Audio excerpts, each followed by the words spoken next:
In the summer of 1540, Thomas Cromwell, once the most powerful man in England after King Henry VIII himself, felt the shadow of impending doom creep ever closer. Yet to understand the gravity of his eventual fall, one must first trace the unlikely path that had brought a blacksmith's son from Putney to the dizzying heights of Tudor power. Born around 1485, young Thomas had already lived a life marked by both ambition and peril, shaped by a mixture of innate cunning, restless energy, and exposure to the broader, sometimes brutal, currents of European politics. Cromwell's early years were far from gentle. His father, a stern and often violent man, ruled the household with the iron discipline of a master craftsman. A single furious confrontation forced the young man to flee England altogether, setting him on a path through the continental markets and the theaters of conflict that defined early 16th century Europe. In Italy, he observed the workings of commerce, diplomacy, and power, absorbing lessons from Machiavelli's political pragmatism and the intricate financial networks that dominated city-states like Florence and Venice. Here he learned that survival depended not on sentiment, but on cunning, observation, and the ability to manipulate systems to one's advantage. By the 1520s, Cromwell had returned to England, wealthier, more experienced, and imbued with the sharp sense of strategy that would define his career. He entered the service of Cardinal Wolsey, a man whose influence over the English king was unmatched. Cromwell's keen understanding of both canon and civil law, paired with his remarkable facility for negotiation, made him an invaluable asset during the protracted efforts to secure Henry VIII's annulment from Catherine of Aragon. While Wolsey's downfall in 1529 might have spelled disaster for a lesser man, Cromwell adeptly distanced himself, observing the peril of association and the opportunity in discretion.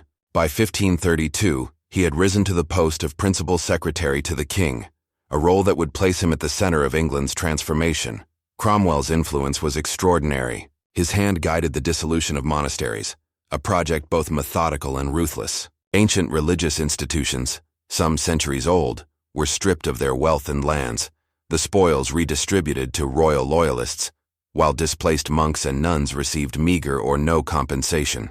In the cold efficiency of his operations, Cromwell displayed both a profound administrative genius and an absolute absence of sentiment. He had also created a network of informants across England, a web of intelligence so pervasive that historian Hilary Mantel would later describe it as the first modern spy system in the country. Knowledge, Cromwell knew, was power, and he wielded it with precision, often turning the machinery of justice against those who opposed him, leading countless to execution for treason. Despite his unrelenting drive, Cromwell's ascent had not been unopposed. England's traditional nobility, wary of a man of low birth wielding extraordinary authority, watched carefully for any weakness. His triumphs, surviving uprisings like the Pilgrimage of Grace, navigating the labyrinthine politics of Henry's multiple marriages, and accumulating wealth rivaling ancient aristocracy, made him both indispensable to the king and deeply resented by others. Within the gilded halls of the Tudor court, proximity to power was both an elevation and a precarious snare. Cromwell had become the architect of the English Reformation, not out of faith, but necessity, aligning the monarchy's ambitions with a new religious order. While ever mindful that favor could turn to fury with the king's changing whims, the seeds of Cromwell's eventual downfall were sown in his diplomatic zeal. In late 1539, seeking to solidify an alliance with the Protestant princes of Germany and secure Henry's fourth marriage, he arranged the betrothal to Anne of Cleves. Strategically sound, the plan was politically brilliant, yet it failed to account for Henry's personal sensibilities. When the king first met Anne in January 1540, his disappointment was immediate and severe. The woman before him, honest in her demeanor but lacking the glamour promised by the flattering portrait Cromwell had relied upon, inspired the king's scorn. Henry's famous description of her as resembling a Flanders mare was not mere jest. It was a judgment that would doom his minister. Cromwell's careful negotiation of international alliances now became the instrument of his enemy's revenge. The political undercurrents were equally dangerous. Conservative nobles led by the Duke of Norfolk seized upon Henry's discontent to push a return to Catholic alignment and to challenge the Protestant reforms that Cromwell had championed. They framed Cromwell as a radical manipulator, one whose policies had alienated both domestic and foreign powers. The very letters that once proved his diplomatic diligence were now twisted into evidence of treasonous correspondence. Cromwell, who had risen through craft, foresight, and unflinching decisiveness, now faced the very mechanisms he had perfected, the meticulous gathering and interpretation of information that could be turned against him. By early 1540, Cromwell's position, once secure, had begun to crumble. Allies retreated, wary of association, and whispers of accusation circulated through the court. The man who had orchestrated the downfall of others now found himself surrounded by those who would gladly see him destroyed. The paradox of his power was clear. The higher he rose, the more exposed he became to the envy, resentment, and opportunism of those around him. Even as Earl of Essex, he was isolated, vulnerable, and under relentless scrutiny. Yet Cromwell's demeanor remained outwardly composed. He attended council meetings with the same meticulous care he had always demonstrated, discussing matters of state, maintaining appearances, and yet never fully comprehending the storm gathering against him. The calculated efficiency and cold pragmatism that had secured his rise could not shield him from the very human forces of jealousy, fear, and ambition that now converged. Within months, the rise of the blacksmith's son would give way to a harrowing descent, a testament to the merciless logic of Tudor politics and the fragility of favor in the court of Henry VIII. By the end of this first chapter, Thomas Cromwell stands at the apex of his power. Yet the shadows of betrayal and misfortune begin to stretch long across his path. The foundations of his authority, intelligence networks, legal expertise, and royal favor remain intact, but the inevitability of his fall looms like an approaching storm, foreshadowing the terrifying final days that await the architect of England's Reformation. By the winter of 1539, Thomas Cromwell had reached the zenith of his influence.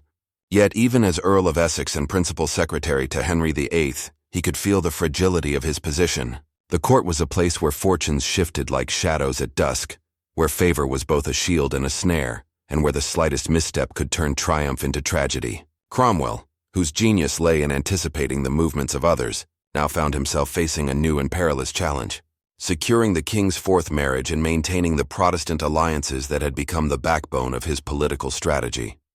The marriage to Anne of Cleves was meant to be a masterstroke of diplomacy. England needed allies among the German princes, and a Protestant union would solidify Cromwell's vision of a kingdom independent from Rome. Yet the intricacies of international politics were never so simple as one might hope. Letters and dispatches crisscrossed Europe, each word scrutinized, each gesture interpreted for hidden meaning. Cromwell orchestrated every detail with his usual precision, arranging portraits, negotiating terms, and consulting with envoys. He understood that in Henry's court, appearances could dictate reality. The king's first impression might determine not only the success of a marriage, but the survival of the man arranging it. When Henry finally met Anne in January 1540, Cromwell's careful calculations unraveled in a single glance. The king's disappointment was immediate and sharp, his reaction a mixture of personal disgust and political irritation. The man who had once commanded respect through intellect and diligence now felt the sting of royal disfavor. Cromwell's heart remained steady, outwardly calm, yet inside a storm of anxiety and self-recrimination churned. Each whispered conversation, each sidelong glance from a noble seemed magnified into judgment. He had arranged a union intended to secure England's strategic future, yet it had become the instrument of his potential undoing. Political currents shifted rapidly. The conservative faction, led by the Duke of Norfolk, saw in Henry's dismay the perfect opportunity to strike. Norfolk, a master of courtly maneuvering, began to cast Cromwell as a manipulator of the king's will, a radical whose Protestant policies endangered England's traditional alliances.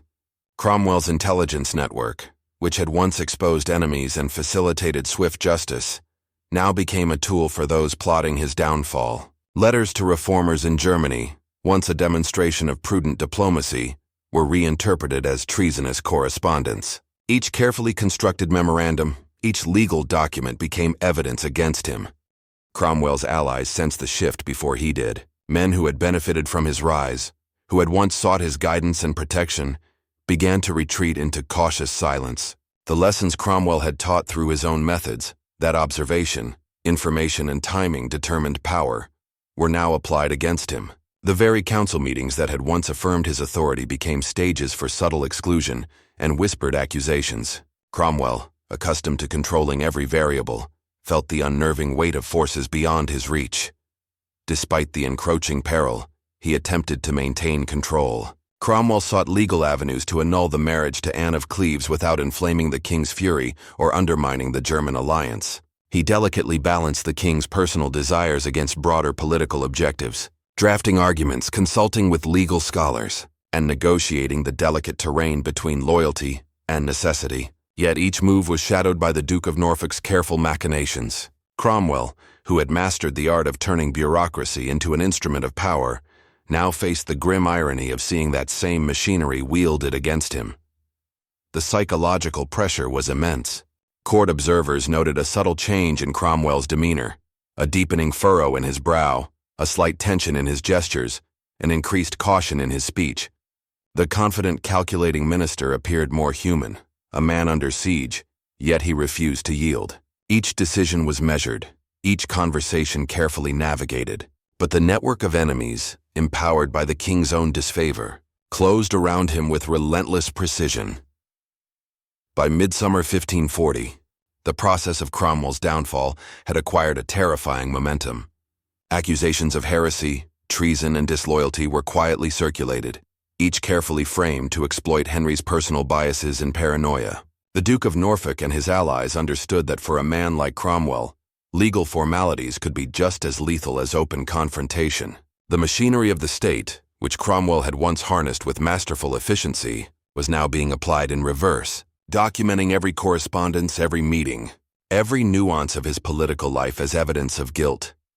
Even as Cromwell labored to protect his position, the atmosphere at court became one of suspended tension.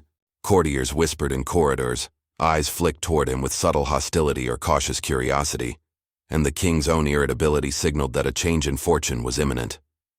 Cromwell's fall, when it came, would be swift, orchestrated with the precision that had once defined his rise. The stage was being set for a moment that would transform a life of power into a cautionary tale of vulnerability and human frailty.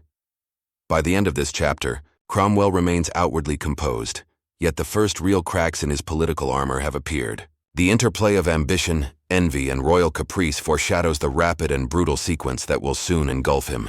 Even a man of extraordinary intellect and experience cannot fully escape the precarious nature of favor in Henry's court. The seeds of betrayal have been sown, and the once invincible architect of England's Reformation is beginning to understand that no amount of cunning can entirely shield one from the dangers inherent in absolute power. By the spring of 1540, Thomas Cromwell's political fortune had begun to slip in ways that even his keen intellect could scarcely anticipate.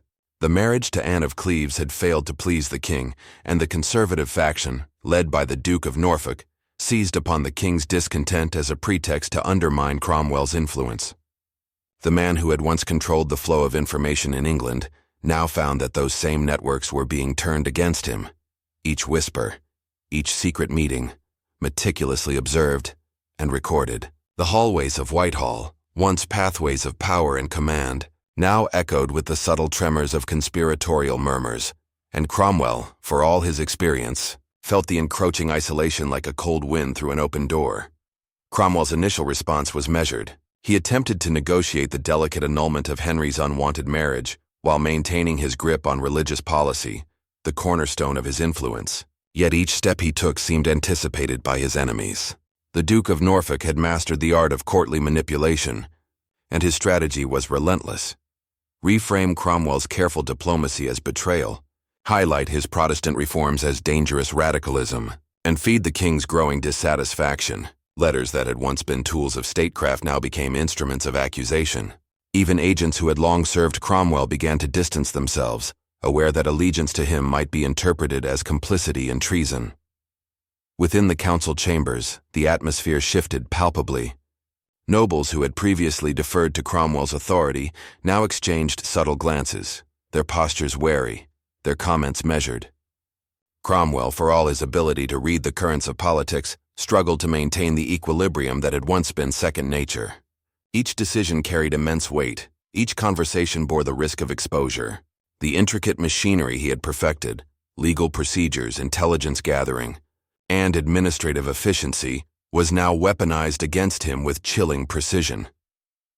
The psychological toll on Cromwell was profound, Observers noted the subtle signs of strain, deepening lines etched across his forehead, a tightening of the jaw, a measured, almost forced composure in public appearances. Yet beneath the surface, a storm of anxiety and calculation raged.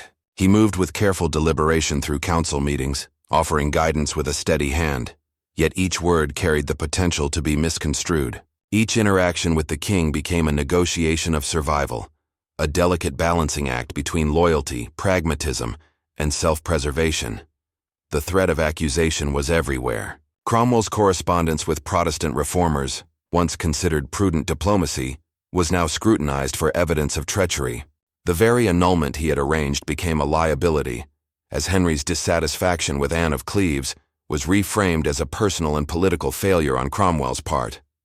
The court's attention to detail, which Cromwell himself had instilled, now magnified every perceived misstep. Letters, contracts, and memoranda, all the tools of his genius, were reinterpreted as proof of ideological manipulation and betrayal.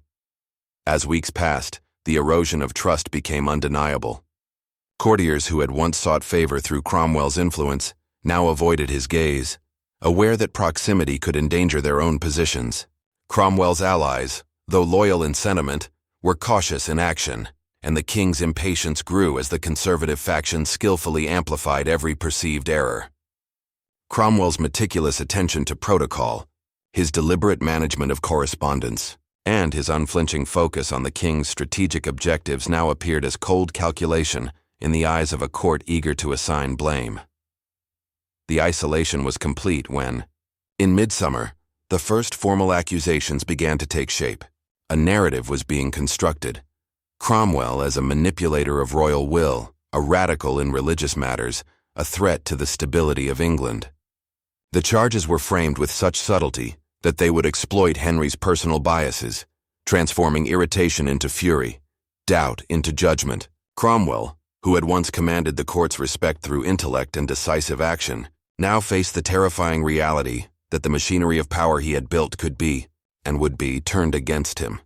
By the chapter's end, Cromwell remained outwardly composed, yet the first unmistakable signs of an impending catastrophe were visible. He continued to navigate the treacherous waters of court politics, balancing legal maneuvering, religious reform, and the king's personal whims. But the isolation, the creeping distrust, and the relentless plotting of his enemies foreshadowed a fall that would be swift, comprehensive, and merciless. The architect of England's Reformation, the master of intrigue, and the meticulous administrator now confronted the inescapable truth. Proximity to power, no matter how skillfully managed, could render even the most formidable strategist vulnerable. As midsummer 1540 arrived, Thomas Cromwell's carefully constructed world began to collapse with relentless precision. The Duke of Norfolk and his conservative allies had completed the framework of their trap, waiting only for the opportune moment to spring it. Cromwell, once the master of the court's intricate networks, found himself ensnared by the very devices he had perfected: legal procedures, intelligence gathering, and documentation. The corridors of power, which had once echoed with deference to his authority, now thrummed with the muted anticipation of betrayal. Courtiers whispered behind tapestries, exchanged furtive glances, and repositioned themselves to avoid association with the man who had become the target of a meticulously orchestrated political strike. Cromwell's predicament intensified with every passing day. The annulment of Anne of Cleves had already failed to satisfy the king, and Henry's attraction to Catherine Howard offered Norfolk's faction the perfect pretext to accuse him of mismanagement and overreach. Every letter he sent, every instruction he issued was under scrutiny. The same network of informants and clerks that he had once controlled now served as instruments to record and amplify his perceived errors. Even trusted servants appeared hesitant, aware that proximity could imply complicity. The legal machinery moved swiftly. Secret memoranda detailing his communications with Protestant reformers were collated into a formal case of treason and heresy. The accusations were carefully framed to appeal to the king's sensitivities. Cromwell, they claimed, had manipulated royal policy for ideological ends, deceived Henry in the matter of Anne of Cleves, and undermined traditional alliances with Catholic Europe. Each document, each intercepted letter, each piece of testimony was meticulously crafted to transform past prudence into present guilt. Cromwell's response was measured but increasingly desperate. He sought to negotiate with allies and maintain influence over religious policy, aware that even a minor misstep could be fatal. Yet his enemies anticipated his moves, countering each effort with an equally calculated strategy. Norfolk's faction leveraged Henry's growing impatience and paranoia, converting political irritation into royal anger. Courtiers once loyal to Cromwell now viewed him with caution, their loyalty muted by fear of association. The isolation deepened, and Cromwell felt the weight of impending doom pressing upon him, a silent but unrelenting force. Psychologically, Cromwell endured the beginning of a systematic erosion. Observers noted the subtle changes, the hard line of his jaw softening under stress, the rapid glances toward doorways and windows as if expecting an ambush, the faint tremor in hands accustomed to controlled authority. The minister who had orchestrated England's Reformation, who had executed policies with cold efficiency and unflinching precision, now confronted the terrifying vulnerability of being utterly exposed to the mechanisms of power he had once commanded. By the time the formal arrest was planned, Cromwell's allies had largely withdrawn from active support. Constrained by fear and the evident momentum of his enemies, the court had become a stage upon which every gesture, every word, every facial expression was potentially weaponized. Norfolk's faction understood that timing was crucial. The arrest needed to appear sudden, decisive, and legally justified, leaving no room for intervention. Cromwell, despite his keen political instincts, would be caught off guard, his downfall enacted with the very procedural mastery he had once employed against others. The psychological tension in the days leading up to his arrest was palpable. Cromwell continued to attend council meetings, delivering advice with meticulous care, masking his awareness of the trap closing around him. Yet subtle signals, slightly altered expressions of fellow counselors, unexpected absences of allies, hushed discussions behind doors, conveyed the inevitability of his capture. He could see it in the careful choreography of courtly behavior, the almost imperceptible alignment of forces conspiring against him. The man who had once manipulated events from the shadows now felt the shadows converging upon himself.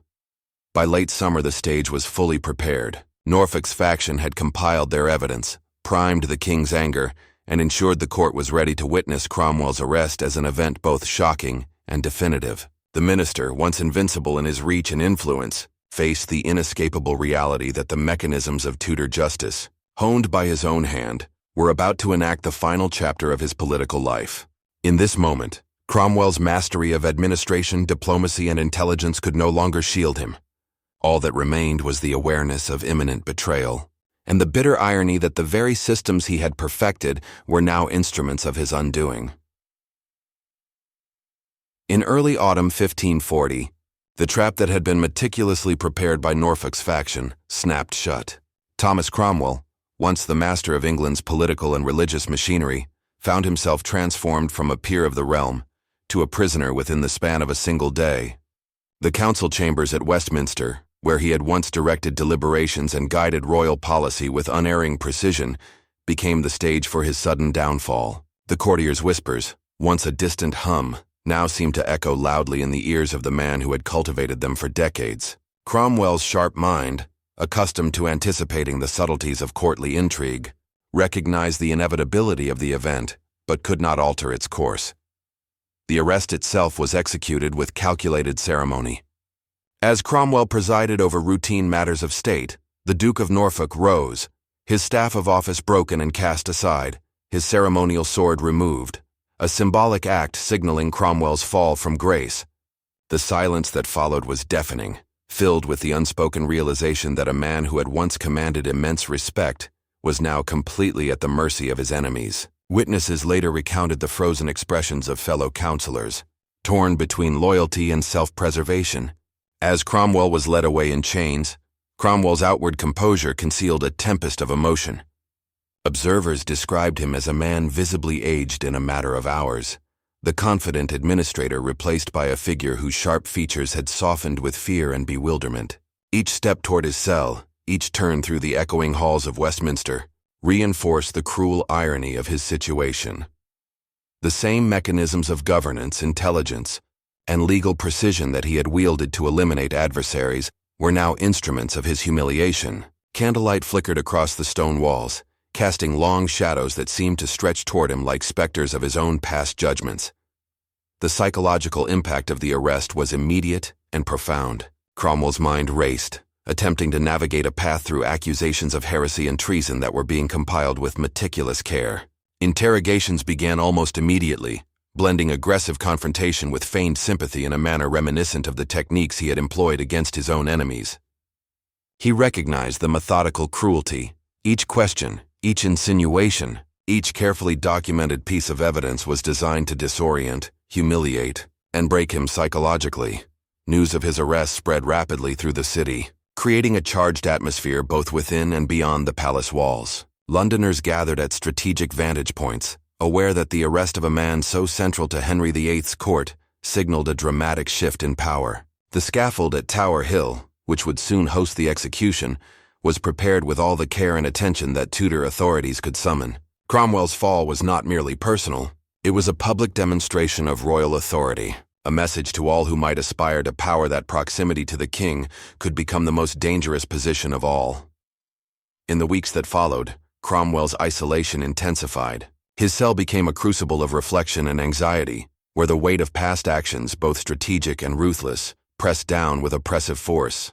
He contemplated the procedural efficiency, the intelligence networks, and the legal instruments he had perfected, tools that had once ensured his dominance, but now guaranteed his exposure. The psychological torment was compounded by the knowledge that his enemies had mastered the very strategies he had pioneered. Cromwell's condition deteriorated visibly. Witnesses noted the pallor of his complexion, the deep lines etched into his face, the snow of gray in his hair, and the hollow gaze of a man confronting the imminence of death. Even his attempts to negotiate clemency or offer further services to the crown were carefully monitored, every gesture analyzed and recorded. The public spectacle of his arrest, combined with the intimate psychological pressures of confinement, created a layered torment that extended beyond the purely physical. By the end of this period, Cromwell had become a symbol of the fragile nature of power in Tudor England. The man who had orchestrated the rise and fall of others now faced the unflinching machinery of state, his downfall enacted with methodical precision, public display, and relentless psychological intensity. The stage was set for his execution, a culmination of months of plotting, legal maneuvering, and the cruel theater of royal politics. The autumn of 1540 brought Thomas Cromwell face to face with the full machinery of Tudor justice. In the cold, austere halls of Parliament, the trial was conducted with the same meticulous precision Cromwell had once applied to the prosecution of others. The charges, couched in legal ambiguity, accused him of heresy, treason, and the most heinous offenses imaginable, yet offered little specific evidence that could be contested. The framework of the accusations was designed to intimidate, relying on procedural authority rather than substantive proof.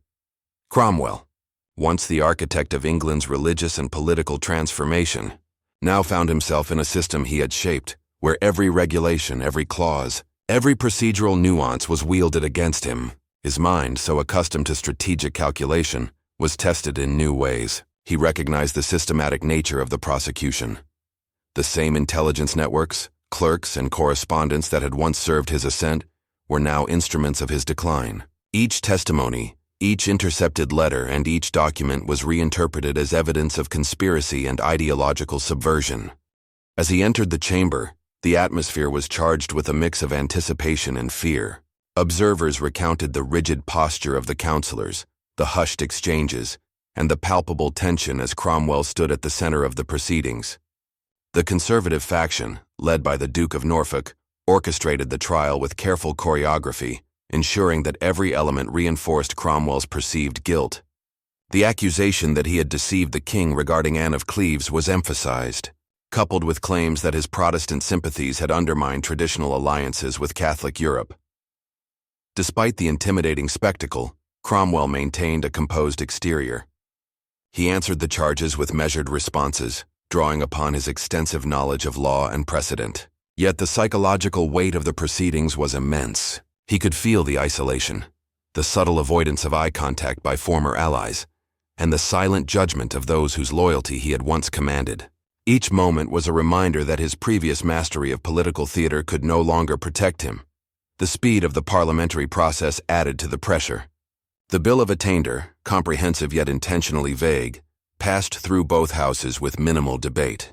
Cromwell's fate was sealed not through argument or evidence, but through the political momentum engineered by his enemies. Witnesses noted the cold efficiency with which the measure moved forward, reflecting the meticulous planning and timing that Norfolk's faction had executed with ruthless skill.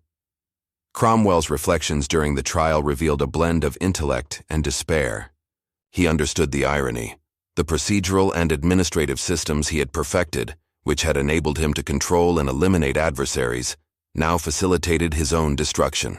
His enemies had learned from his methods, anticipating his strategies and exploiting every vulnerability. In these moments, the stark realities of power became inescapably clear. The structures he had built to command obedience and loyalty now operated independently of his will, functioning as instruments of judgment and condemnation. As the verdict approached, Cromwell's composure began to waver. The physical signs of stress became evident: pallor, fatigue, and the furrowing of brows worn from days of anxiety and uncertainty. Every glance from the king, every nod from the conservative faction, communicated a message of finality. The man who had risen from humble origins to the pinnacle of political authority was now a figure of vulnerability, subject to the whims and strategic calculations of those who once looked to him for leadership. When the condemnation was formally delivered, Cromwell's reaction was measured but tinged with the weight of inevitability.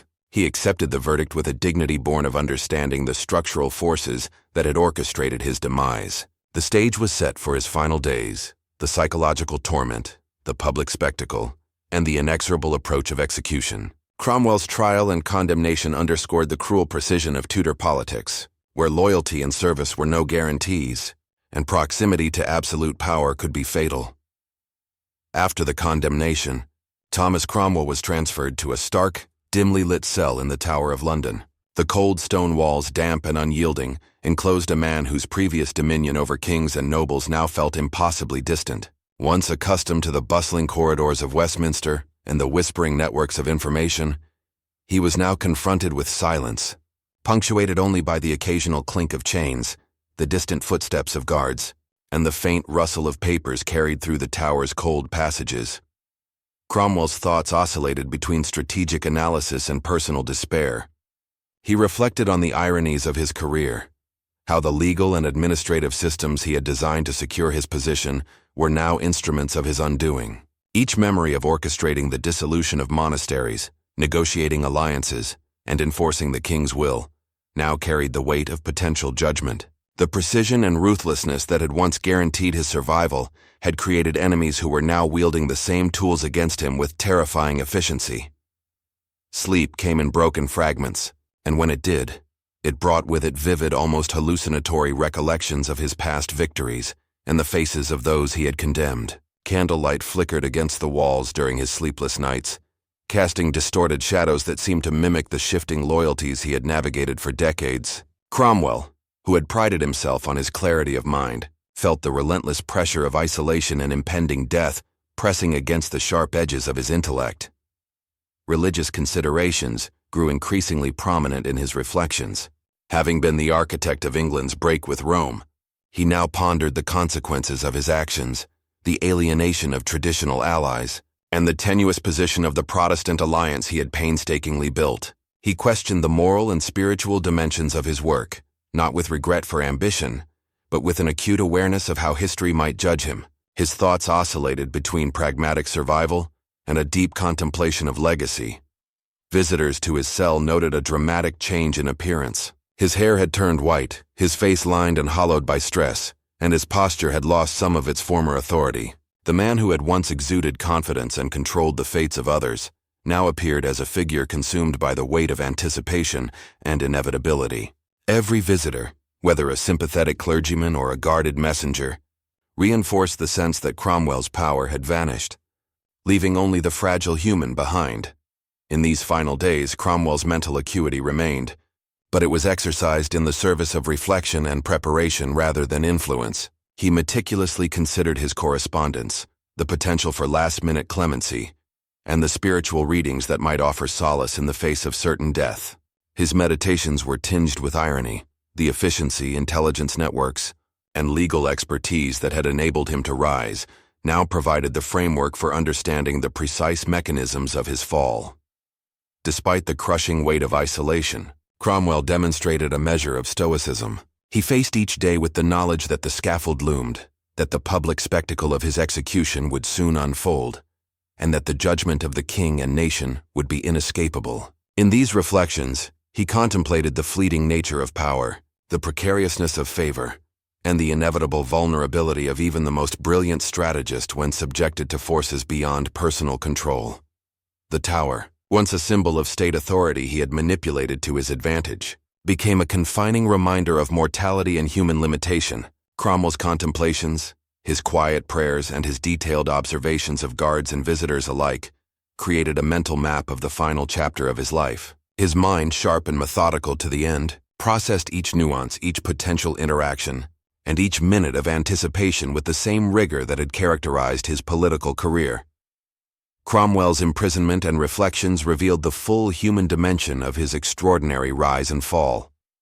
The man who had wielded power with unmatched skill now confronted the inevitability of mortality, the weight of public judgment, and the stark reality of human vulnerability. The psychological torment of isolation, the relentless anticipation of execution, and the awareness of the irony embedded in his life's work crystallized into a profound meditation on ambition, loyalty, and the transitory nature of worldly influence. The early morning fog over Tower Hill was thick and heavy, as if the city itself anticipated the gravity of the day. Thomas Cromwell, once the most powerful man in England after King Henry VIII, was led from his cell with measured steps, each footfall echoing against the stone corridors. His white hair, now a stark contrast to the dark attire he wore, reflected the candlelight of the early dawn, while the chill of the autumn air bit through his simple tunic. The bustling sounds of the city, the clatter of hooves, the distant cries of early market traders formed a grim soundtrack to his final journey. As he approached the scaffold, the scale of the public spectacle became apparent. A crowd had gathered, hushed in anticipation, faces a mixture of curiosity, fear, and grim fascination. Cromwell's presence, once commanding authority in courtly chambers and council halls, now projected a solemn dignity in the face of mortal certainty. Each step toward the platform was both a physical and symbolic traversal, the journey from political dominance to the stark equality of human mortality. The scaffold itself was elevated, designed to make his death a visible and cautionary lesson for all of London. Cromwell ascended the steps with measured composure, hands clasped loosely, gaze steady despite the tumult of thoughts racing behind it. Memories of decades spent navigating alliances, punishing rivals, and constructing the administrative apparatus of the kingdom flashed through his mind. The machinery he had perfected to enforce royal will now served as the stage for his own end. Cromwell's mind lingered on the paradox of his life. The same intelligence networks he had cultivated, the same procedural rigor he had applied to others' downfalls, had failed to protect him from the sudden, ruthless efficiency of his enemies. The Duke of Norfolk and the conservative faction had engineered a precision strike, using the legal and administrative systems he had mastered as instruments of judgment. This cruel symmetry weighed heavily on him, a reminder of the precariousness of power and the limits of human foresight. As the executioner prepared his instruments, the psychological tension reached its zenith. Cromwell's stoicism remained, yet the human awareness of finitude imbued his posture and expression with a poignant gravity. He acknowledged the crowd briefly, his eyes scanning faces who had once sought his favor or feared his wrath, understanding that legacy was now entwined with narrative, how others would remember, interpret, and judge the life he had led. The moment of death was swift. The executioner's hand moved with practiced precision, ending a life that had been defined by intellect, ambition, and relentless political calculation. Cromwell's head was displayed upon London Bridge, joining the grisly testament to the consequences of crossing the king's favor. The symbolism was unmistakable. The state had reclaimed its power, and the lesson was clear. The man who had once reshaped England's political and religious landscape now existed only in memory and in cautionary example. Cromwell's body was interred in an unmarked grave, denying the pomp of aristocratic burial, yet his legacy endured in the structures of government, in the administrative systems he had designed, and in the enduring narrative of rise and fall. Scholars, contemporaries, and later generations would debate his motivations, his ruthlessness, and his role in transforming England. Some saw him as a visionary reformer, others as a cautionary tale of ambition. but all recognize the indelible mark he left on history. The terrifying final chapter of Cromwell's life illustrated a fundamental truth of Tudor politics. Proximity to absolute power offered opportunity and peril in equal measure. His story, a complex interplay of intellect, loyalty, ambition, and vulnerability, continues to resonate because it illuminates the timeless human drama of political ascendance and the inexorable consequences of its loss. In death, as in life, Thomas Cromwell became both a figure of historical fascination and a symbol of the relentless, often brutal logic of power.